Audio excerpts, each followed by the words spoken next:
Contractors First. Hey guys, I'm on here today catching up with my buddy here, Russ Spence. He was one of the administrators on Pressure Washing Institute, one of the original guys way back in 2005 when we met. How you been, Russ, and what have you been up to? Man, I'm great. We're still washing, still doing the same thing we've always done. Had a couple trip and falls and had a couple little life changes, but we're still at it just like we always have been. Well, hey, man, you know, tell them about that roof, man. Tell them what happened on that. What year was that? Could you start out with something like the terrorist attack on the Twin Towers or something? Been a little easier talking about? Do you remember 2011? That was the best year I ever had. Yeah, well, let's see. January 2019, I was feeling just about as I don't know, like impenetrable, unbreakable, whatever. And my guy was taking a while to do what he did on this roof. We're 42 feet in the air on the apex of a big commercial building and just cleaning out gutters. No big deal. But he made a mistake. He turned around. When he went to spray the wand, he actually still had downstream bleach in it from the building wash next door. And it made it slippery. And I walked on the roof to check on him because he was taking forever. And as I stood there, I looked down and I said, man, I said, how pretty it is from right here. And I took one step back, my feet slid this way, and I went over an old patch that the guy had replaced with some aluminum and not some real commercial grade steel. And next thing I know, I'm 42 feet through the roof into a warehouse full of all kind. I don't know what all I hit on the way down, but I think it killed it all except for me.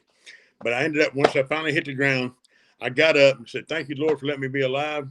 But I walked out of there unknowingly with a bone sticking in my heart, 31 broken places in everywhere on my upper body, a collapse, one complete collapsed lung and one half collapsed lung, and it was going down fast. And I had no idea what kind of shape I was actually in, but I managed to walk out, and they life-flighted me. I ended up with 31 broken bones, 2 collapsed lungs, 1 punctured heart, 10 hours of surgery, 134 stitches, 18 staples, 21 plates and 18 screws later, and I was out of the hospital in 3 days because I wasn't going to do the pain meds, and the rest is history. It took a minute. It was the most eye-opening thing. I've been on 1 million roofs and done 1 million jobs and never once had that happen ever or even considered it being possible to fall through and not off. But it happened that day.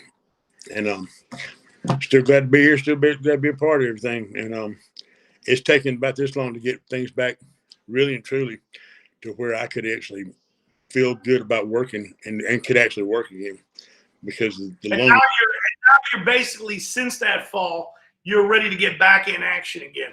Here, yeah, let me tell these guys. Let me tell these guys a little bit about the past. Okay, so Russ Spence here had I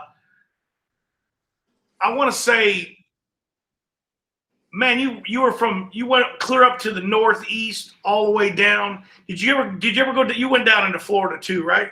Yeah, we went down to Florida. We went down as far as right above where Nick Campanelli is, but Tampa, Clearwater, St. Pete, Winter Haven, and all that down there.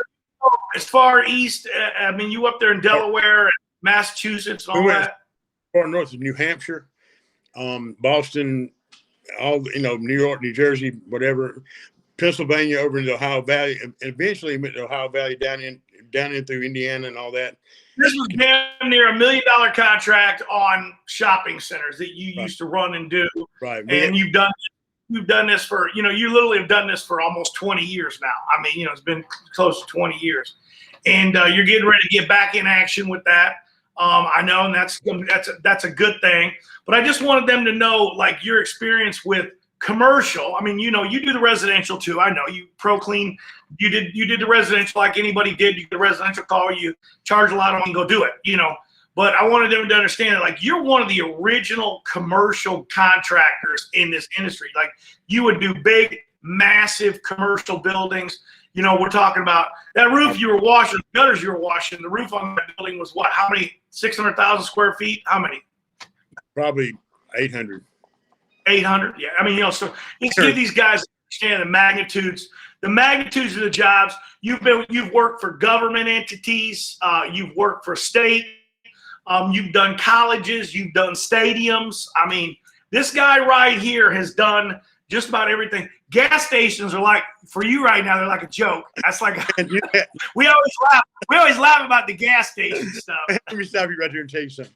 When I first came on the boards, I had no idea what I was doing. I just barely met you, and you made me a moderator because you want to know where I come on these chemical ideas came from. And I said, well, I don't know. I didn't know what to say because I thought I was in trouble when he first called me, because Ron Musgraves was like this guy on the internet, and I was like scared to death. I made a mistake, and I'm going to get kicked off the internet already because I was just a podunk idiot in Selma, Alabama. But the gas station thing came about 5 or 6 days after we spoke, and the guy called me. He saw me in an argument, funny, with Beth Borrego, and we're kind of already having words with some of them from the grime scene, and she said, and I said, he said, man, you act like you know what you're doing. I said, well, I'm not acting like I know what I'm doing. I pretty much guarantee you I know what I'm doing. And so I started out off the bat, bam, like my day 5 on PWI with 112 gas stations on a monthly contract. And it was crazy. We were in Tallahassee all the way from the northern part, right on the Tennessee line, all the way to Tallahassee, Florida, immediately from just being on PWI. And yeah, I hate gas stations.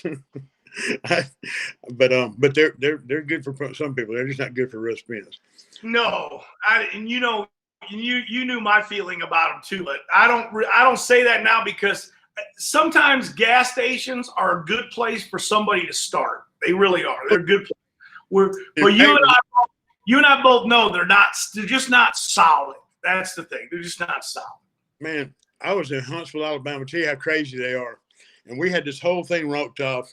And this is a stupid story. I don't mean to go long-winded on you. Is this the whole incident? No, there was 16. There was 30. There was 32 MPDs on University Drive in Huntsville, Alabama, and we were having to get through by a certain amount of time. We're having to do like 10 a day at the time, which me and Ashley Phillips from AP Properties, who's also a power washing guy back in the day, we had to do 32 in 3 days. So it's crazy when you see what we were able to pull off. And I've seen guys get blown off the top of tanks with 2-inch fill lines, and had a little Mexican bouncing off the ground one day.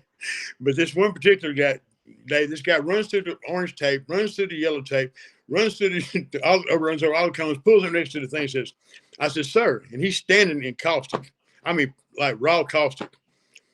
And I said, sir, you need to get back in your truck. He said, boy, you don't tell me what to do. I'll whoop bigger boys than you. I said, man, you might whoop me a day with that stuff in your feet's finna whoop you. He was barefooted. And and he said, well, they are starting to tingle a little bit. I said, anyway, so that's just one of the crazy stories. But well, I think when the guy took the entire hose reel off of your rig. Yeah. I was trying to hang on for dear life. He's dragging me across the parking lot, and the hose reel's going this way, around the other side. And pretty much he got me, the hose reel, double stacked hose reel, everything come out the back of the trailer, just snatched it all loose. And it was mounted right, by the way. We just screwed down. It was bolted through. But yeah, those are. I mean, man. How about the time we were in Birmingham, Alabama, by the airport, about 4 o'clock? I was there about 4 o'clock in the morning, and I went inside to go to the bathroom. Came back outside, and about 30 Jefferson County, Birmingham City, everybody, police came pulling in the parking lot, and they're like, "Sir, move to the side." I'm like, "Whoa." And come to find out, I didn't see the clerk. When I was going to the bathroom, they guess they're watching me. They went in behind me, robbed the clerk, bound her, had duct tape on around her mouth, taped her hands behind her, had her ball up in a ball in the back, and I guess they robbed her while I was inside. But crazy stuff that goes on at night. You know? I think my worst story is I got the call, and my guy goes, "Hey, I'm being detained." And he had walked up, and I know you know this story. This is why guys got to know this. He walked up to the McDonald's, and the door was just open about that much, the back door. Well, he proceeded to go in where they had shot the woman in the back of her head near the safe, and she was just on the floor, and all you can see is full of blood on there. People don't realize how dangerous sometimes this stuff can be, and how you have to be aware of what's going on around you, and the things that happen out there at nighttime, especially when you're out and doing commercial cleaning, and you're doing these places, and these people, guys don't understand, and you just don't go up and approach somebody. You don't go walk. You don't go walk up to them. You have to announce who you are and what you're there doing, and helps when you have a sign on the truck and you got a uniform on. I was outside in the West Bank One's not such a good thing to be carrying in the dark, is it? No, but I was right next to the machine finishing my job, and I had to go by myself one time to New Orleans to do just an add-on job. It was important. They had somebody come to tour, and I had nobody I could get in that amount of time. And I just left and went down there. 2.5 hours from here, no big deal. And I'm standing there at like 4 o'clock in the morning. It's sleet and rain sideways. And I'm standing next to a hot water machine that's just blah, blah, blah, blah, going and going. And I have somebody go doop, doop, doop, and tap me on my shoulder. I mean, at 4 a.m., nobody's supposed to tap you on your shoulder, period. And I turned around and looked at this guy, and he's like, hey, only $20 to get his prescription filled. I'm like, yeah. And that scares the crap out of you when the homeless people approach you like that, too. Yep. But, hey, guys, I just want to remind everybody, I'm on here with Russ Spence, guys. Russ Spence is like a 20-year commercial contractor veteran. I gave you his resume there, man. Everything from stadiums to shopping centers all over the country, gas stations, the biggest buildings you can imagine, state work, government work.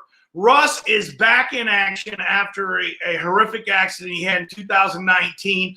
He's back in action, and he's going to start doing some independent teaching, and I want to help Russ out because he's going to be out there. Russ had been training guys before years ago. He wanted me to mention this. He did the original National Cleaning Expo, the very first event that we had as National Cleaning Expo. Not the first round table I've ever done, but the actual official first National Cleaning Expo event. He did that way back in 2008. He tells me it was in a government building that I believe Rosa Parks went to school in, because that thing was old. but it was a pretty old building, and that was one of the first events. Yeah. He had those old hard, those tables that you could kill somebody with if you hit them with them. You know what I mean? Remember somebody donated 3 pressure washers to us? We thought it was the greatest thing. They came in little plastic ones. Yeah. We didn't know what to do with them. They were $29 or something like that. Yeah. Funny stuff, man. But those are good times, man. We didn't have these big events and these big places back then to do things. It was just an idea. You and I both. I got to give you credit. It was yours and my idea, but you said let's do it. And I got to tell my Ron story. Ron shows up to the airport, and I go to pick him up. And he gets off the airport. He's never been to Alabama, I believe. Is that right? That time you never. He gets off. He goes, "What is that?" And he's soaking wet. I said, "Just swim through it. It'll be all right." You get used to it. I wasn't dry. The whole time I was there, I never got dry. I took a shower and never dried off, and it stayed wet the whole time. But man, we had some good times over there doing that stuff, and just hit and miss, shooting. And sometimes the best times you have are not planned. What was hilarious is the guy at the curb that checked my bags, checked me through security, and then he put my bag onto the aircraft. The same dude. It was just one guy. He checked my bags. He was the ticket gate operator, and then he put my bag on the plane. I was like, wait. I was like, is he gonna fly in this thing next? I was like, is he the pilot? I was laughing. That's some real checks and balances from Alabama right there. And you got to do like this: turn this way and then turn back this way. He had a lot of hats, man. It was. And I thought he was joking, like when he told, "Here, just go wait over there by the security gate. I'll be over there in a minute." He's helping the other people. At the same time, but those were fun. Man. So Russ, you're gonna come on out to Atlanta on the 18th and 19th. You gonna stay both nights, or you just coming for one? I'm coming the whole row. If you stay extra day, I'll stay an extra day. All right. Well, I'm gonna stay. I'll be there on Tuesday, but the event is on Thursday and Friday. But I'll be in on Tuesday. I don't get in until late on Tuesday. But if you want to come over Wednesday, we'll hang out, and do something. Yeah, we can do that. That sounds awesome. And anybody wants to come early, come early. It's always fun. We can find something to do. I'm sure you go to jail or something in Atlanta. Somebody will bond us out. We're not going to get in that kind of trouble. In the room after dark. It was funny stuff. We were talking about my first Alabama event. Cole will laugh at this one. I woke up in the morning with 2 sacks of Crystal burgers on either side of me in the bed. I don't know what happened. I don't know how they got there, but they weren't there when I checked in. I remembered you buying those. I rode through the drive-thru with you to pick that up. And you're like, yo, no, I'm good, man. I don't remember it. I do remember Ron had some ketchup on the side of his face as mustard. I think he said he woke up with one of them stuck to his face that morning. But yeah, we well, then there's Jeff LaCours. I don't know if Jeff's listening or around. That was the awesome one. Was meeting that guy. He's such a different guy. And if Jeff, you're out there, I still love you, buddy. I know you've been through a lot. But he has had a hard time with his health and all lately. But he's one of the guys that I always remember more than anybody else. But him and can I get away with saying low ball Larry today? Absolutely. Because low ball Larry is riot. A very small impression on me. It came out to about right here, but it was still an impression.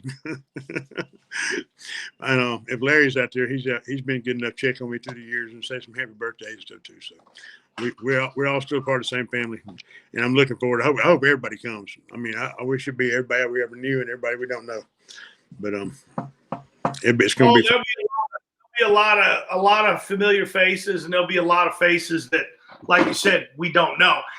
Every time I go to these events, probably 80% of the guys are like guys I've never met before. You know what I mean? I've never met before. And then some of those guys will be some guys that return to some events. They'll go to 2 or 3 events. But like 80% of the guys, like they're just brand new. The industry is just absolutely exploding now, and it's crazy. It's absolutely crazy. Yeah, I remember.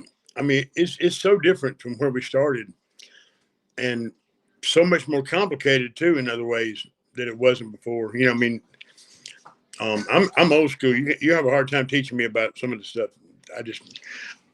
I get it, but I don't use it. But it's just the way it's the broad and everything's just so much broader, so much bigger, so much deeper. I mean, when we came down here, man, I was the only guy in Central Alabama, and I was the only traveling contractor in 1995 when this really kicked off for me.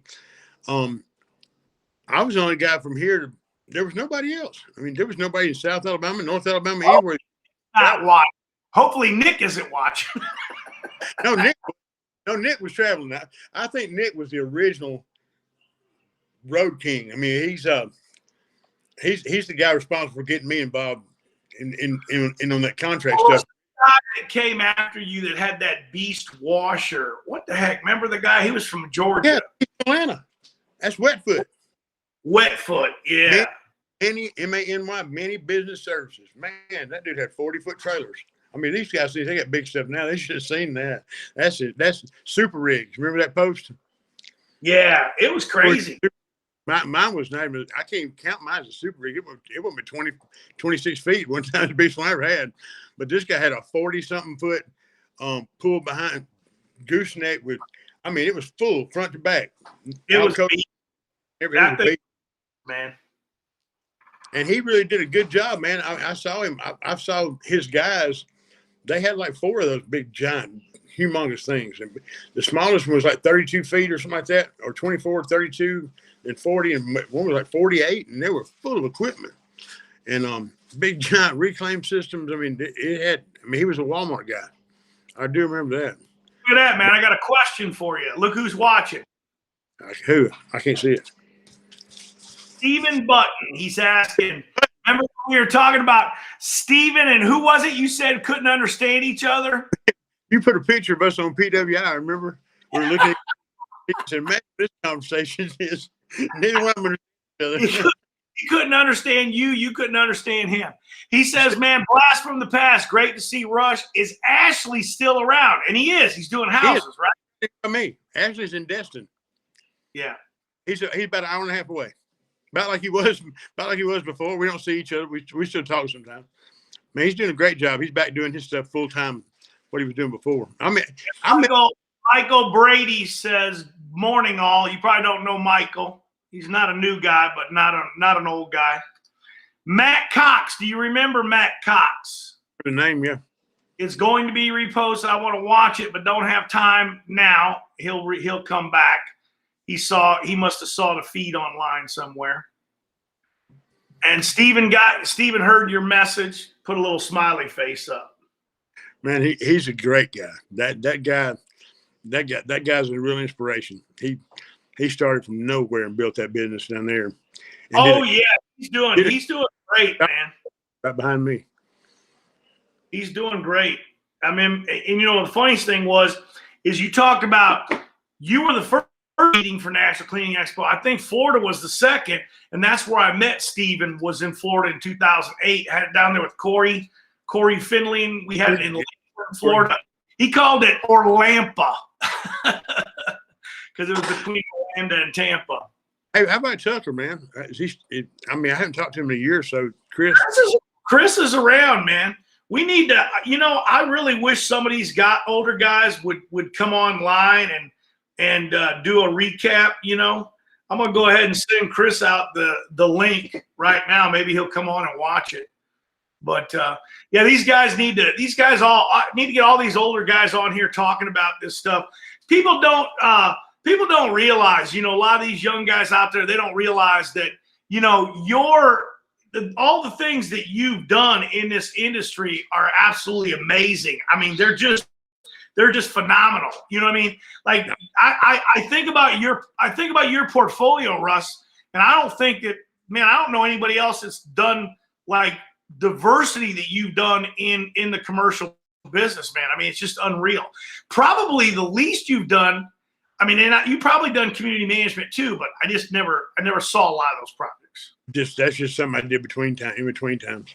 We fortunate enough to be able to set those contracts up to where they were about once every 3 or 4 months, and we'd work like crazy, can to can't, daylight to dark.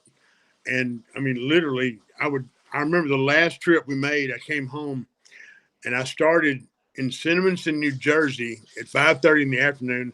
And the next thing I remember, I was asking somebody where I was at daylight, and we're in Bristol, Tennessee. And I went, wow. I know. Down to Virginia, North Carolina, West Virginia, and all that. I don't remember to this day. It's insane. Go on in from there, but I can tell you one problem with that kind of stuff was when we moved, we staying married.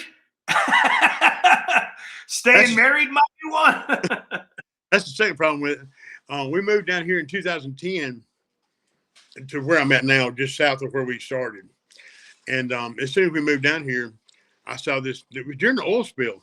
And honestly, at that point in time, all our stuff was up the Eastern Seaboard. And, I can see the issues with the southern part where we're at. But I never once ever envisioned it affecting everything. But I remember the lady that we had the bulk of the contract with, and we added on. There was a good bit of the money in that one place, but we had another $250,000 or so in other places, up affiliates all the way up, all the way. As far as I think back at the time, it was Boston was where we stopped. But we came home one day, and I'm sitting there, and she says, "I got a problem." I said, "What?" She goes, "I had letters to cease and desist all coastal operations." And I said, "Well, define coastal, because everything. I mean, I went to Newport Beach, and whatever, and Ocean City, New Jersey, and everywhere, all that was in there too." And she said, "Well, right now it's just the southern part." She said, "I don't see a problem." And that same day they canceled the bottom part, the lady came on TV and she said, "There's some growing concern that the oil spill will shift its current through the Florida Keys and up the Eastern Seaboard." The next morning, 10 o'clock, bam, I had a phone call. It was over with. I mean, all of it. And almost $1 million went away in one day. And if you don't think that'll set you down and make you look like, I don't know what I look like. I can't imagine. I just sitting there like, wow, what do we do now? Yeah. And you just starts back up. It never did really start back up. Not like that. But so we just shifted and made a shift to residential. Man, I had a guy that, I'm sorry he's not with us anymore. Doug Hughes was one of the most, I've never seen a guy that gifted at sales, just in cold door-to-door sales. But he wrote, $355,000 worth of house washes in 9 months. And turned around, we had additional 200 something thousand we had already, and we made it in 9 months. We were almost $600,000 in residential washes right here in this town, and it was amazing. Nowadays would believe that, Russ. That's the problem. I don't think these guys know. I don't think they realize what the potential is out there. I know another contractor that with just two units, he does $1 million in Texas. We have four. We have four. But I mean, he just has two, and it was just all high end. But I don't know if you ever did it. Did you ever put any of them high end ones on maintenance? You ever have them on? Not per se, but they ended up something like that. Now we've got a plan now that I haven't released yet, like to the public, but it's a maintenance plan for it maintains the roof house concrete and everything.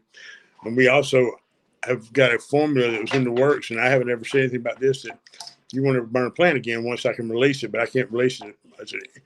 There's a Dow chemical engineer involved in the way we do our roof cleaning. And really can't say much about it other than it's coming. And when it comes and it's available, I've used it, and I haven't in my formula. And I've done this with somebody else as a subcontractor. I wouldn't use it because I gave them a word I wouldn't. But in my time, in the last 5 years, there hasn't been a dead plant. Nice. And it's real simple, but he knows what to do, and I just I've got to be quiet till he gets through doing what he's doing. But you got to get it patented or whatever you got to do with it. Yeah, there's no doubt. But it's definitely a blessing. I can promise you that, because we use it. Yeah, that'll be an absolute game changer if that happens. That's for sure. It's going to change some things, but you got to know what you're doing to do it. You just can't let every technician you hire because you can really screw some things up if you don't do this right. That's one of the main problems, is the liability behind it. But when you know what you're doing, and you got 4 years, like we got 4 years advanced chemistry under your butt, organic, inorganic compounds and all that stuff. I know how to do that. But and that's some of the things that you and I first met. You asked me some things about. Well, I remember that I told you a top secret thing that I've still never told nobody, and don't tell nobody. You cleaned a wall that was taken. I remember you did like 6 panels and you were on them for 3 days. You got my little secret and you finished it like in 4 or 5 hours. Yeah, gone. But I love your secrets. You can know my secrets too, by the way. Nobody realizes that, though. They are, and guys go, well, how come you don't tell those secrets? Well, they're an advantage to us to wash. I mean, that's just how it goes. It's just like the first time I ever washed a house. I said, man, I made $475 on this house wash. It took me 30 minutes. I was like, spraying water in the air. I scared to death somebody's going to find out.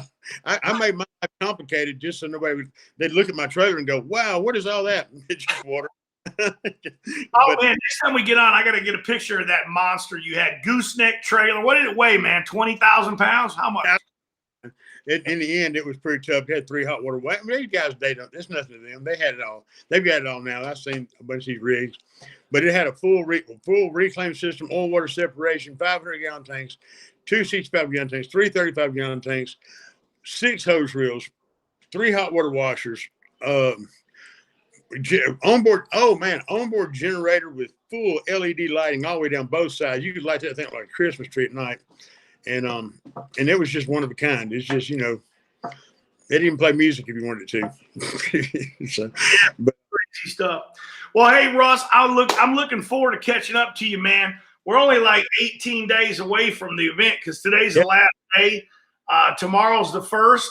So we'll see you I'll be there on the 16th. I'll see you on the 17th. We'll have a little bit of fun there, man. Yeah, it's right for my birthday too. You should have to buy me something. Well, we'll get you a birthday. We'll get you something. We'll buy you a trigger gun or something. Crystal burger to take home with me. A gold trigger gun. Yeah, we'll definitely have some. I'll definitely have some crystals. Hey man, I know there's a lot of convicts in this business too. So just paint it gold. Don't give me real gold. Somebody hit me in the head. That's some funny stuff, man. Funny stuff. Yeah. Well, hey, Russ, man, good talking to you. Stay on. Don't go off, Russ. I'm going to take us offline. Guys, Ron Musgrave's here, guys. Don't forget about it. National Cleaning Expo, 18th and 19th of March, the Young Guns event. You can look for the details at National Cleaning Expo. It's a free event, guys. Get registered. Russ, my buddy Russ Spence here from 20 years ago is going to be there, guys. He's going to be he's a wealth of information in the commercial world. I mean, like I said, I don't think there's anybody that has a portfolio like Russ has. He's done a little bit of everything from we're talking government, state, federal. He's done community management, ginormous buildings, traveled all over the East Coast doing shopping centers in coastal cities where you obviously had to have reclaim units because you got to protect the environment. Guys, come on out on the 18th and 19th in Atlanta for the Young Guns events. Look forward to it. Thanks for coming out and spending some time with me, Russ. Appreciate it. Man.